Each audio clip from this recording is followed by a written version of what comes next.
আল্লাহ তাআলা ডাক দিয়ে বলতেছেন সূরাতুল আসরের মধ্যে, ও দুনিয়ার মানুষেরা শোনো,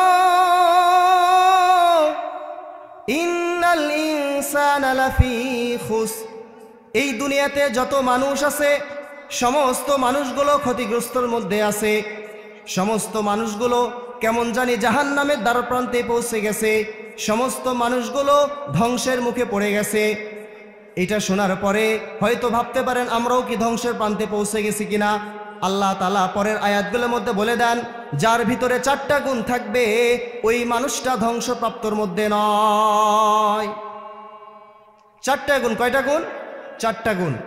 সর্বপ্রথম আল্লাহ তাআলা বলেন, ইল্লাল্লাযীনা আমানু ওয়া আমিলুস সলিহাত।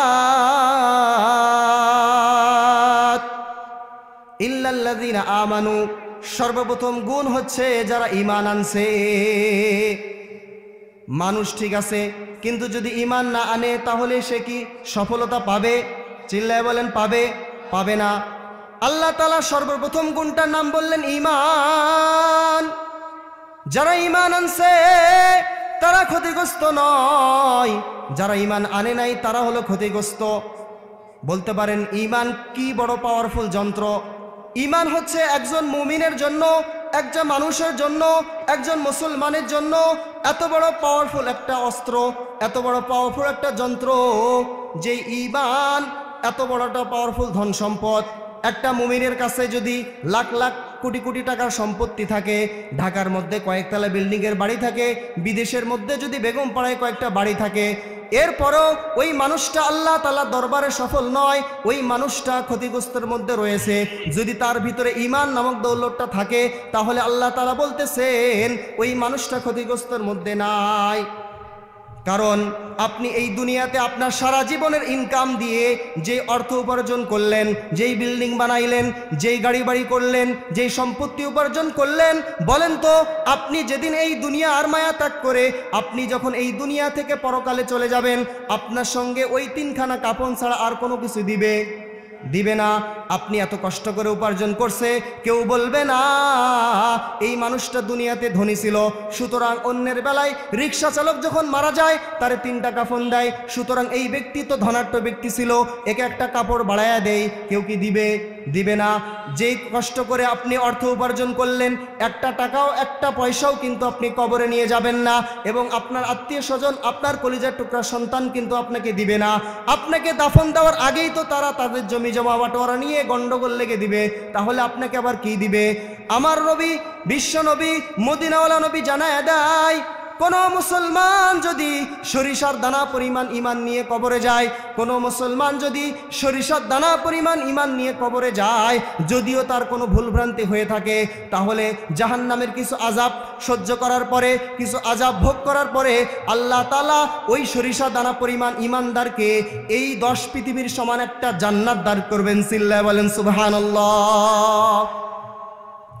দুনিয়াতে এত টাকা এত সম্পদ উপার্জন করছেন, একটাও আপনাকে কবরে দিবে না, সবগুলোই আপনার থেকে নিয়ে নেওয়া হবে। কিন্তু যদি সরিষার দানা পরিমাণকে ঈমান আনতে পারে, যদি সরিষার দানা পরিমাণ ঈমান কেউ কবরে নিয়ে যাইতে পারে, তাহলে মদিনাওয়ালা নবী জানায় দেয় আমার আল্লাহ তাকে 10 দুনিয়ার সমান জান্নাত দান করবেন। আরে দুনিয়ার যে অর্থ সম্পদ উপার্জন করছো, এই অর্থ সম্পদ তো তোমার থেকে ছিনিয়ে নেওয়া হবে, কিন্তু আমার আল্লাহ তোমাকে 10 দুনিয়ার সমান যে জান্নাত একবার দান করবেন, তোমার থেকে আর কোনো দিন ফেরত নিবেন না। এই জন্য সর্বপ্রথম আল্লাহ তাআলা যে গুণটার কথা বললেন, ঈমান আনতে হবে। এই ঈমান যারা আনবে তারা কিন্তু ক্ষতিগ্রস্তের মধ্যে নয়। ঈমান কিভাবে বোঝা যাবে? এই পৃথিবীতে বিজ্ঞানী যারা আছে তারা জ্বর মাপার যন্ত্র বের করছে, আপনার শরীরে জ্বর আছে কিনা বোঝার জন্য যন্ত্র আছে কি নাই। এই দুনিয়াতে প্রেশার মাপারও যন্ত্র বের হয়েছে, এই দুনিয়াতে আপনার শরীরে ডায়াবেটিস আছে কিনা এইটা মাপারও যন্ত্র বের হয়েছে, হয়েছে কি হয় নাই। মদিনাওয়ালা নবী জানায় দেয় যেই রকম জ্বর মাপার যন্ত্র দুনিয়াতে তৈরি করা হয়েছে, যেই রকম ডায়াবেটিস মাপার যন্ত্র দুনিয়াতে তৈরি করা হয়েছে, তোমার ভিতরে ঈমান আছে কি নাই এইটা মাপারও মদিনাওয়ালা নবী ওই 1450 বছর আগে জানাই দিয়ে গেছে যে মুমিন শোনো ও উম্মতেরা শোনো, তোমার ভিতরে ঈমান আছে কি নাই এটা বুঝবা কি করে? মদিনাওয়ালা নবী জানায় দেয়, ইজা সাররাতকা হাসানাতুকা ওয়া ইজা ওয়াসাআতকা সাইয়্যাতুকা ফাআনতা মুমিন। শোনো শোনো শোনো, তোমার ভিতরে ঈমান আছে কি নাই এটা কি করে বুঝবা? ইজা সাররাতকা হাসানাতুকা, যখন তুমি ভালো কাজ করবা, যখন তুমি নেক আমল করবা, তোমার ভিতরে একটা খুশি অনুভূত হবে, তোমার ভিতরে একটা খুশি লাগবে, যাক আজকে ফজর থেকে নিয়ে এশার নামাজ পর্যন্ত 5 ওয়াক্ত নামাজ জামাতের সহিত পড়তে পারছি আলহামদুলিল্লাহ। নিজের ভিতরে একটা খুশি অনুভব হবে, নিজের ভিতরে ভালো লাগা কাজ করবে। মদিনা নবী জানায় দেয়, তাহলে বুঝবা তোমার ভিতরে ঈমান আছে। এরপরে ওয়াসাআতকা সাইয়্যাতুকা ফাআনতা মুমিন, আর যদি খারাপ কাজ হয়ে যায়, আর যদি কোনো গুনাহের কাজ হয়ে যায়, তাহলে ভিতরে একটা কষ্ট লাগে, আমার দ্বারা একটা গুনাহের কাজ হয়ে গেল, আমার দ্বারা একটা ভুল হয়ে গেল। যদি ভালো কাজ করলে নিজের ভিতরে ভালো অনুভব হয়, যদি খারাপ কাজ করলে নিজের ভিতরে খারাপ অনুভূতি হয়, তাহলে বুঝে নিও তোমার ভিতরে ঈমান আছে। কিন্তু আমাদের সমাজে এমন অবস্থা যে আমরা গুনাহের কাজ করে খুশি মনে করি, গুনাহের কাজ করে কি মনে করি? খুশি মনে করি। কেন? যুবক ভাই যারা আছে তারা একজন আর একজনকে ট্রিট দিচ্ছে, চল দোস্ত আজকে তোরে কাচ্চি খাওয়াবো। কেন দোস্ত, তুই তো এত কিপটার কিপটা, তুই তো জীবনে 1 টাকা খরচ করস না, আজকে তুই আমারে কাচ্চি খাওয়াবে, এর মানেটা কি? চল না আজকে তোরে কাচ্চি খাওয়াবো। নিয়ে গেছে ফুড কোর্টে, বাস কাচ্চের অর্ডার দিচ্ছে, কাচ্চের অর্ডার সামনে চলে আসছে। এবার বলে, বন্ধু একটু বল না তুই আমারে কি জন্য কাচ্চি খাওয়াস? বন্ধু আজকে মনটা আমার বড় খুশি। কেন? মনটা খুব খুশি আজকে, এই জন্য তোর আমি কাচ্চি খাওয়াচ্ছি, আমি তো কারো কিছু খাওয়াই না। আচ্ছা তোর মনটা খুশি কেনটা বল না? যেই মেয়েটার পিছনে 3 বছর ঘুরতেছিলাম না, আজকে ওই মেয়েটা আমার প্রেমের প্রস্তাব গ্রহণ করেছেন। বলেন না নাউজুবিল্লাহ। ও যুবক, তোমাকে লক্ষ্য করে বলি, শোনো, এই আল্লাহ রসুল যে হাদিস বলে গেছেন, যন্ত্র একটা ঈমান মাপার যন্ত্র দিয়ে গেল, যে যদি খারাপ কাজ করলে তোমার ভিতরে খারাপ অনুভব লাভ করে, তাহলে তোমার ভিতরে ঈমান আছে বুঝবা। তুমি একটা গুনাহের কাজের মধ্যে শামিল হইলা, একটা মেয়ের সঙ্গে অবৈধ সম্পর্কে জড়াইলা, আর এই কাজটা যখন তুমি সম্পূর্ণ হয়ে গেল, তোমার ভিতরে ভালো লাগা কাজ করতেছে, তুমি বন্ধুকে মিষ্টি খাওয়াচ্ছ। আরেক যুবক দেখি যে পুরা কলেজের মধ্যে মিষ্টি বিতরণ করে। পুরা কলেজে মিষ্টি কেন বিতরণ করো? আজকে আমার 100টা অর্থাৎ সেঞ্চুরি করছি, 100টা মেয়ের সঙ্গে জেনা করে আজকে আমার সেঞ্চুরি পূর্ণ হলো, এই জন্য পুরা ক্যাম্পাস জুড়ে আমি মিষ্টি বিতরণ করি। নাউজুবিল্লাহ। যদি গুনাহের কাজ করে তোমার ভালো লাগা কাজ করে, যদি গুনাহের কাজ করে তোমার ভিতরে খুশি অনুভব হয়, তাহলে বুঝে নিও তোমার ভিতরে ঈমান নাই। মা বোন যারা আছেন তাদেরকে লক্ষ্য করে বলি, অনেক সময় আফসোস করে মা বোনরা বলে, ইস আজকে বাসায় অনুষ্ঠান থাকার কারণে, আজকে স্টার জলসার, আজকে জি বাংলার ওই পর্বটা মিস করলাম, ইস বড়ই কষ্ট লাগছে আমার, আজকে বাসায় মেহমান আসার কারণে আমি সিরিয়ালটা দেখতে পারি নাই, আজকে মিস হয়ে গেছে, আগামীকাল এটার কাজা তুলবো। নাউজুবিল্লাহ বলবেন না? ও মা বোন, আপনাদের লক্ষ্য করে বলে যায়, শুনে নেন, যদি গুনাহের কাজ করে নিজের ভিতরে ভালো লাগা কাজ করে, যদি গুনাহের কাজ করে নিজের ভিতরে ভালো লাগতেছে, তাহলে বুঝে নিয়েন আপনার ঈমানের সমস্যা আছে। ঈমান কিভাবে বোঝা যাবে? আল্লাহ রাসূল সাল্লাল্লাহু আলাইহি ওয়াসাল্লাম জানায় দেয়, ঈমান তো হচ্ছে আমলের নাম, ঈমান হচ্ছে আমলের নাম। ঈমান আছে তোমরা কিভাবে বুঝবা? যেই মানুষটা 5 ওয়াক্ত নামাজ আদায় করতেছে, যেই মানুষটা রোজা রাখতেছে, যেই মানুষটা ইসলামের হুকুম আহকামগুলো ঠিকমতো মেনে চলতেছে, আল্লাহ রাসূল জানায় দেয়, ফাআশহাদু লাহুল ঈমান। ও সাহাবারা, তোমরা ওই ব্যক্তির ব্যাপারে সাক্ষী দিবা, যেই ব্যক্তি 5 ওয়াক্ত নামাজ পড়তেছে, যেই ব্যক্তি ইসলামের হুকুম আহকামগুলো মেনে চলতেছে, তোমরা সাক্ষী দিবা ফাআশহাদু লাহুল ঈমান, ওই ব্যক্তিটা হচ্ছে ঈমানদার। কিন্তু আমাদের সমাজে এমন একদল তৈরি হয়ে গেছে যাদের ঈমানের প্রকাশ করার জন্য নামাজ রোজা লাগে না, আছে না নাই? বলে হুজুর আমার ঈমান ঠিক আছে, নামাজ রোজা নাই পড়ি তো কি হয়েছে, আমার ঈমান ঠিক আছে। এরকম ভণ্ড আছে না নাই? তারা কি বলে যে আমাদের ঈমান ঠিক আছে, নামাজ রোজা পড়ি না করি তো কি হয়েছে, আমাদের ঈমান ঠিক আছে। এই সমস্ত ভণ্ড কথা আর শোনা যাবে? শোনা যাবে না।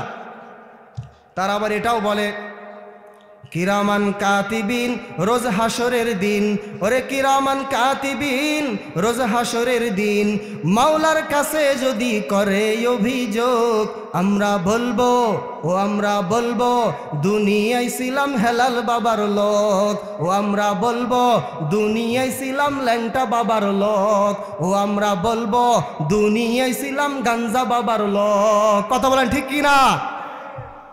সেদিন কি আল্লাহ তাআলা তাদের ওই ওসিলা শুনবে? তাদের কথা শুনবে? কোনো কথা শুনবে না। এই জন্য এই সমস্ত ভণ্ডদের পাল্লায় পড়া যাবে না, তারা আপনাদের ঈমানকে ধ্বংস করে দিবে। আল্লাহ তাআলা যে প্রথম নম্বর গুণের কথা বলেছেন ঈমান আনতে হবে, সেই ঈমান প্রমাণ হচ্ছে, ঈমানের প্রমাণে হলো আমল। যে আমল করবে না তার আবার কিসের ঈমান? এই জন্য ঈমানের বহিঃপ্রকাশ ঘটবে আমলের মাধ্যমে। কিসের মাধ্যমে? আমলের মাধ্যমে। কিন্তু বাংলাদেশের মধ্যে ব্যাঙ্গের ছাতার মতো যেভাবে এই মাজারগুলো গড়ে উঠছে, আর বাবাদের নাম তো বললামে না, তুফানি সুফানি সুবহানে রব্বানি সারা গায়ে চুলকানি মলম দেব কোনখানি, আছে না নাম? আছে কি না? এই সমস্ত মাজারে আমরা আবার কি করি? গরু ছাগল নিয়ে দৌড় দেই। নামাজ রোজা লাগবে না, বাবা তো বলে দিচ্ছে আমাদেরকে পার করে দিবে। ঈমান কি ঠিক থাকবে নাকি ঈমান ধ্বংস হবে? মুসলমান ঈমান ধ্বংসের মুখে পড়ে যাবে। এই জন্য এই সমস্ত ভণ্ডদের আঁকড়ায় যাওয়া যাবে না। আমাদের বাবাদের যে নাম, ল্যাংটা বাবা, গাঞ্জা বাবা, এই বাবা সেই বাবা, তমুক বাবা, মনে তো হচ্ছে কিছুদিন পরে পায়খানা নিজের শরীরে মাখে বলবে আমি পায়খানা বাবা। কি বলবে? আমি পায়খানা বাবা। এই জন্য এই সমস্ত বাবার থেকে সাবধান থাকতে হবে, তারা আপনার ঈমান ধ্বংস করতে পারে। আবার আমরা করি কি? নিজের ঈমানগুলোকে রক্ষা করার কথা আল্লাহ বলছেন, প্রথম নম্বর গুণ। দ্বিতীয় নম্বর আল্লাহ তাআলা বলতেছেন ইল্লাল্লাযীনা আমানু ওয়া আমিলুস সলিহাত। প্রথম নম্বর গুণ হলো ঈমান আনতে হবে। দ্বিতীয় নম্বর গুণ হলো ঈমান আনার পাশাপাশি আমলে সলিহ করতে হবে।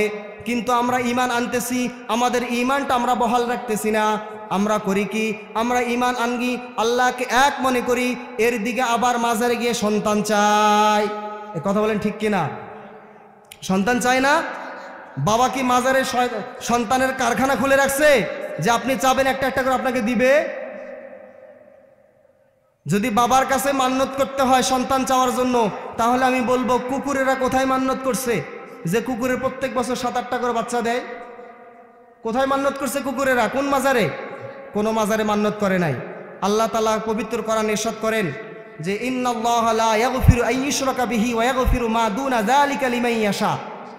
ও বান্দা, তুমি ভুল করতে পারো, তুমি গুনাহ করতে পারো, তুমি অপরাধ করতে পারো, আমি সব অপরাধ ক্ষমা করে দিব, আমি সব ভুল ক্ষমা করে দিব। কিন্তু তুমি আমার চাদর নিয়ে টানাটানি করবা, তুমি আমাকে আরেকজনের সঙ্গে শরীক করবা, আমার নামে শিরক করবা, আমি এই শিরকের গুনাহ মাফ করব না। কথা বলেন ঠিক কিনা? এই জন্য শিরক করা যাবে? যাবে না, ঈমান নষ্ট হয়ে যাবে।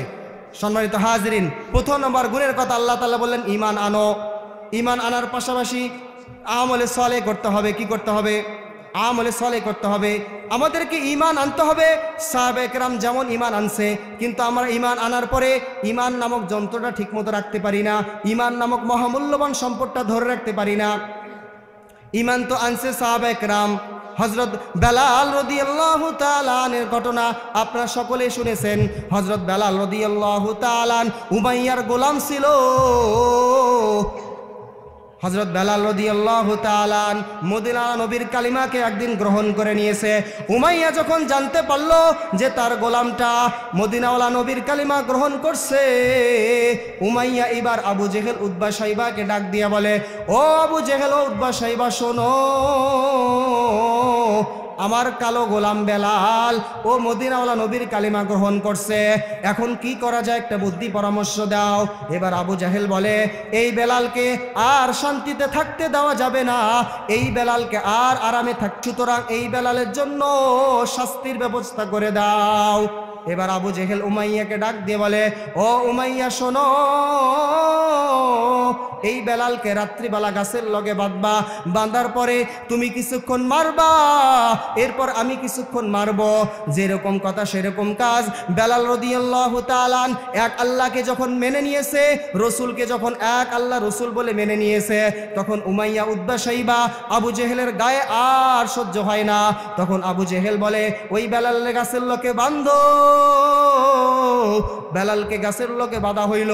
বাঁধার পর ও মুসলমানকে একটু দিলটা কান লাগাইয়া শোনো, একটু কান ভালো করে শোনেন। ওই বেলালকে গাছের লগে যখন বাঁধছে, গাছের লগে বাঁধার পর উমাইয়া কিছুক্ষণ মারে, এরপর আবু জেহেল কিছুক্ষণ মারে, আবু জেহেল কিছুক্ষণ মারে, আবার উমাইয়া কিছুক্ষণ মারে। মারতে মারতে আবু জেহেল বলে, ও বেলাল, তোরে এত কষ্ট দেই, তোরে এত মারতেছি, তোরে এত আঘাত করতেছি, তুই কেন এক আল্লাহর কালিমা ছাড়িস না? তুই কেন ওই মদিনার নবী কালিমা ছেড়ে দিস না? বল, তুই বল, আমি এক আল্লাহকে মানি না।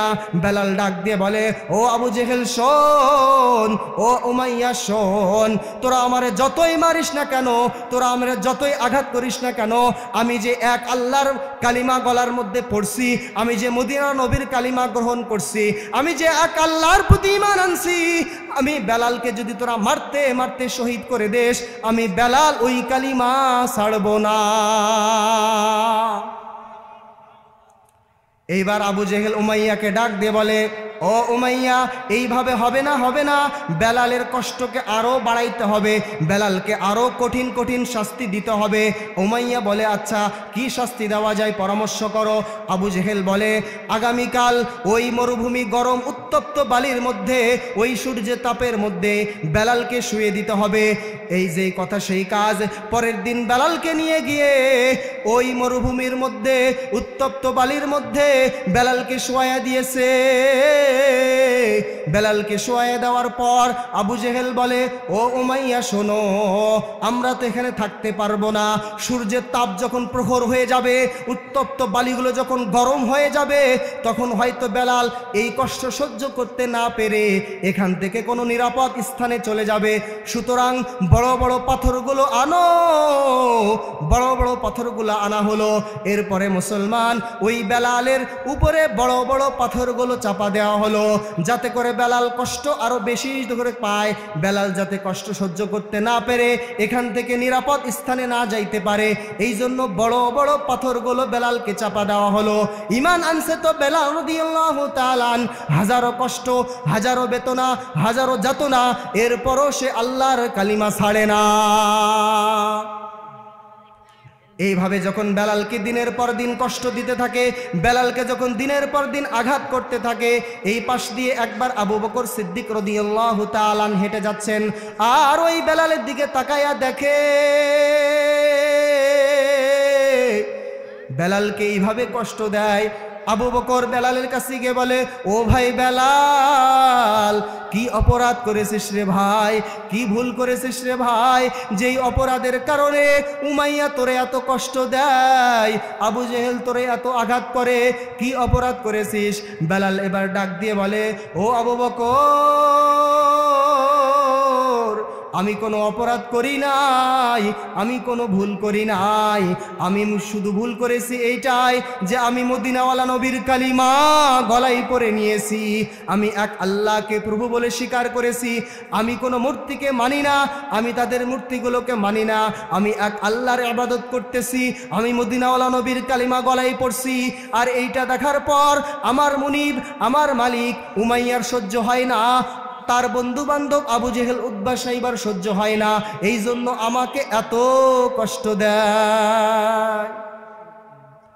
আবু বকর সিদ্দিক রাদিয়াল্লাহু তাআলা যখন এগুলো দেখলেন, আর নিজের চোখের পানি রাখতে পারলেন না, নিজের চোখের পানি ছেড়ে ছেড়ে দিয়ে কান্না করে, আর হেঁটে যেতে যেতে বলে, আমি আবু বকরের এত ধন সম্পদ থাকতে একজন মুসলমান যে কালিমাওয়ালা হয়ে গেছে, একজন মুসলমান যে নবীকে মানছে, সে এইরকম কষ্টের মধ্যে থাকবে, আর আমি আবু বকরের সম্পদ থাকবে, এইটা হতে পারে না।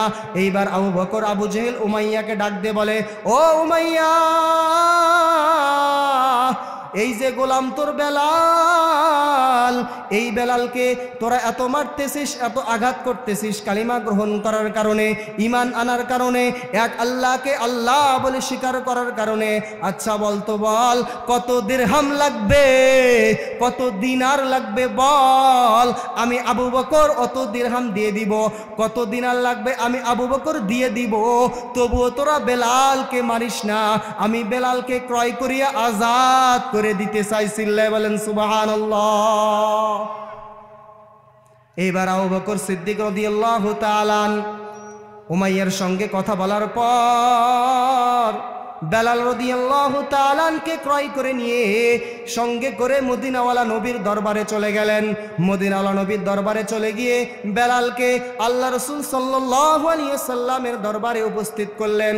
আল্লাহ তাআলা এই বেলালকে এমন কবুল করছেন যে বড় বড় সফরে এই বেলাল আল্লাহ রাসূলের সঙ্গে সফর সঙ্গী হিসেবে যাইতেন, এবং এই বেলালকে আল্লাহ তাআলা এত কবুল করছেন তার ঈমান আনার কারণে যে আল্লাহ তাআলা তার সম্মান এত উঁচা করে দিয়েছেন, তার মান এত উঁচু করে দিয়েছেন যে ওই বেলাল হচ্ছে ইসলামের প্রথম মুয়াজ্জিন।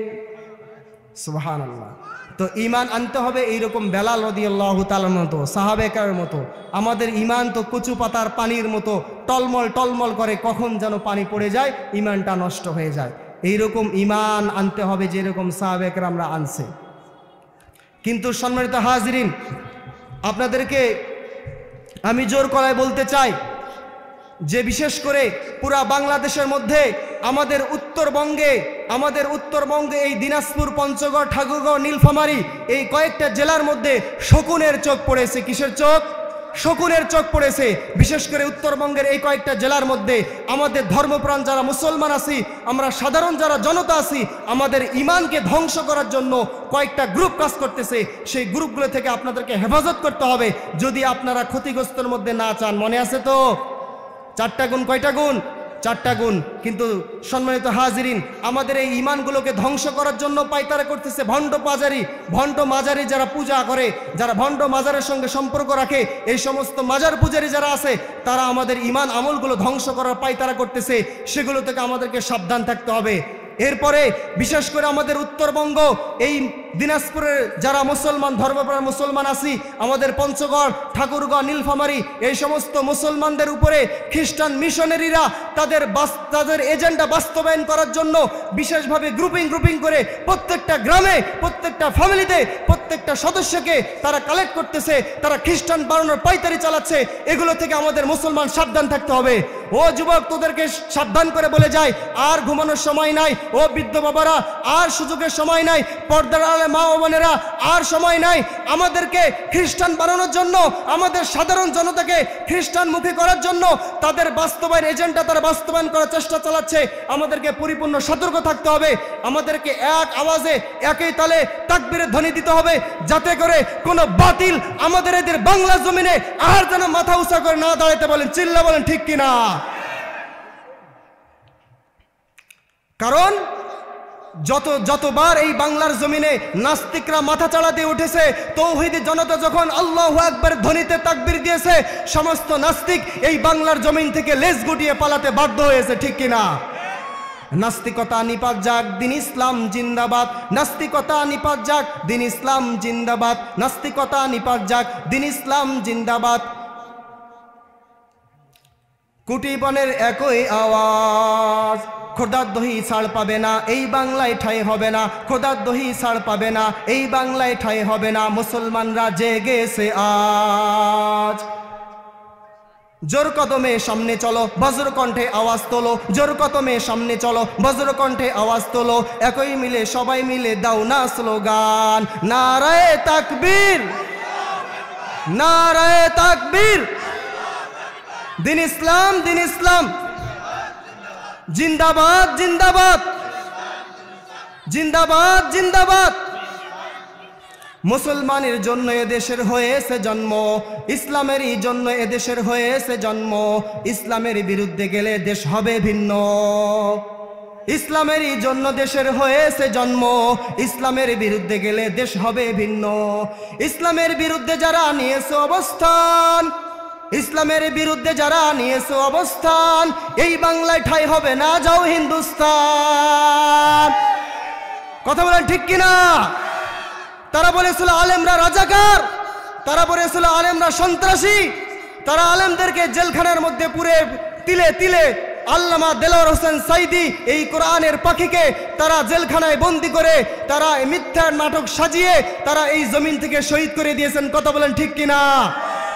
তারা হাজারো আলেমকে নির্যাতন করেছে ওই কারাগারের মধ্যে, তারা হাজারো আলেমকে নির্যাতন করছে, কষ্ট দিয়েছে কারাগারের মধ্যে।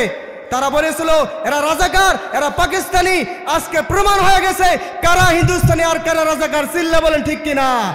যারা বলেছিল আমরা রাজাকার, যারা বলেছিল আমরা সন্ত্রাসী, আজকে দেখেন আমরা এই জমিনের মধ্যে আছি, তারা এই জমিন থেকে বিতাড়িত হতে বাধ্য হয়েছে। কথা বলেন ঠিক কিনা?